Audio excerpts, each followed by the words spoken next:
सामने वाला कितना भी गलत व्यवहार कर ले, आप स्थिर रहेंगे। दोनों में से कोई एक स्थिर रहता है, शांत रहता है, मन को काबू में रखता है, तो रिश्तों में कभी गांठें नहीं आ सकती। जब कोई हमारे साथ गलत व्यवहार करता है तो हमें सबसे महत्वपूर्ण बात ये याद रखना होगा कि उस क्षण वह व्यक्ति गलत व्यवहार कर रहा है, वह अपने मन से उस क्षण सुखी नहीं है, खुश नहीं है। वो हमें दुख नहीं दे रहे हैं, वो खुद दुखी है। वो हमें दर्द नहीं दे रहे हैं, वो खुद दर्द में है।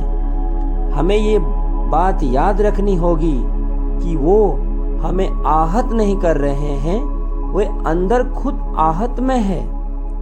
कई बार ये देखना बड़ा मुश्किल लगता है, क्योंकि उनका व्यवहार शोर मचाने का, चिल्लाने वाला होता है, कुछ गलत करने का होता है। तो हमें लगता है ये कौन सा दुख दर्द में है, ये तो शोर मचा रहे हैं। शोर मचाना, चिल्लाना, झूठ बोलना, ये दर्द है। आत्मा अपने स्वभाव से, अपने संस्कार से हट चुकी है। चलो इस स्वभाव को हम एक कहानी के माध्यम से समझते हैं और अपने जीवन में उतारने की कोशिश करते हैं। एक बार बुद्ध के पास उनका एक शिष्य आया और बौखलाए स्वर में बोला, ठाकुर भीम जी ने मेरा अपमान किया है, आप अभी चले, उसे सबक सिखाना होगा। बुद्ध बोले, प्रियवर, सच्चे बौद्धता का अपमान करने की शक्ति किसी में नहीं होती है। तुम इस बात को भुला दो। जब प्रसंग भूल जाओगे तो अपमान कहाँ बचा रहेगा। शिष्य ने कहा, उसने आपके प्रति भी अपशब्दों को प्रयोग किया था।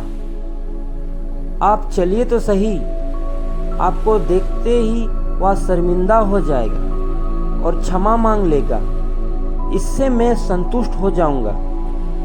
बुद्ध कुछ विचार कर बोले, अच्छा, यदि ऐसी बात है तो मैं अवश्य ही भीम जी के पास चलकर उसे समझाने का प्रयास करूंगा। शिष्य ने आतुर होकर कहा, चलिए, नहीं तो रात घिर आएगी। बुद्ध ने कहा, रात घिरेगी तो क्या, रात के पश्चात दिन भी तो आएगा। यदि तुम वहाँ चलना अवश्य ही समझते हो तो मुझे कल याद दिलाना, कल चलेंगे। दूसरे दिन शिष्य अपने काम में लग गया और बुद्ध अपनी साधना में लीन हो गए। दोपहर होने पर बुद्ध ने शिष्य से पूछा, आज भीम जी के पास चलना है? शिष्य ने कहा कि नहीं, मैंने जब घटना पर फिर से विचार किया तो मुझे इस बात का आभास हुआ कि भूल मेरी ही थी। अब भीम जी के पास चलने की कोई जरूरत नहीं है। बुद्ध ने मुस्कुराकर कहा, अगर हम तुरंत प्रतिक्रिया देने से बचे तो हमारे भीतर की कटुता समाप्त हो जाती है। शिष्य बुद्ध का आश्चर्य समझ गए और नतमस्तक हो गए। इस तरह की घटना यह एक बीमारी की तरह है। दूसरा दर्द में है, दुखी है, कंफ्यूज है, हम उसके इमोशनल इन्फेक्शन को नहीं देखते हैं। अगर हमने भी दुख दर्द क्रिएट कर दिया तो हमने इमोशनल इन्फेक्शन जमा हो जाएगा। लेकिन हमें ये याद रखना है, ये उनकी क्रिएशन है, मेरी क्रिएशन, हमारी चॉइस है। आपको समझना होगा कि सामने वाला इस समय अपने संस्कार का गुलाम है, वो दुखी है, वो इमोशनली बीमार है, वो मुझे दुख नहीं दे रहे हैं, वो दुखी है।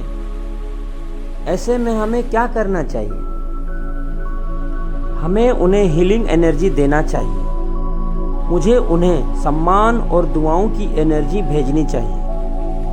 केवल 30 सेकंड, 1 मिनट में जहाँ भी बैठे हैं, जहाँ भी खड़े हो, कभी कभी तो रास्ते में झगड़े हो जाते हैं, कोई कुछ बुरी तरह से बोल देता है, ट्रेन में, दुकान में, कभी रोड पर ऐसी बातें हो जाती हैं और हम रिएक्ट कर देते हैं।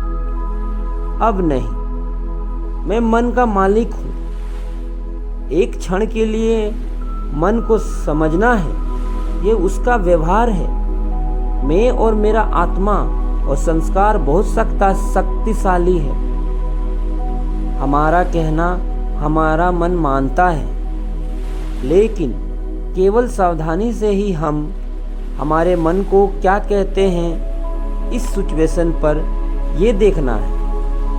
कभी भी 2 टाइम, सुबह या रात को, गलत सोच नहीं रखना है, क्योंकि फिर वो सोच मन में नहीं रहती है, वो हमारी मेमोरी में लोड हो जाती है। इसलिए तो हम बातें नहीं भूल पाते, क्योंकि उस दिन रात को सोने से पहले इस बात को, उस घटना को मन चित्त में साफ नहीं किया था। बातों को अपने मन चित्त से साफ करना होता है और रोज रात को ये करना चाहिए।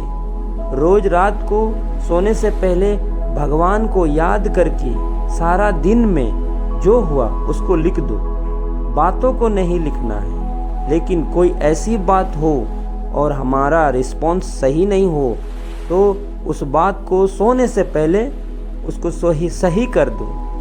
अगर किसी बात में गुस्सा आ गया हो, कुछ आहत किया, किसी को ज़ोर से बोल दिया, किसी को अपने बातों से तकलीफ पहुंचाई हो, तो सोने से पहले अपने मन से इस बातों को साफ कर लेना चाहिए।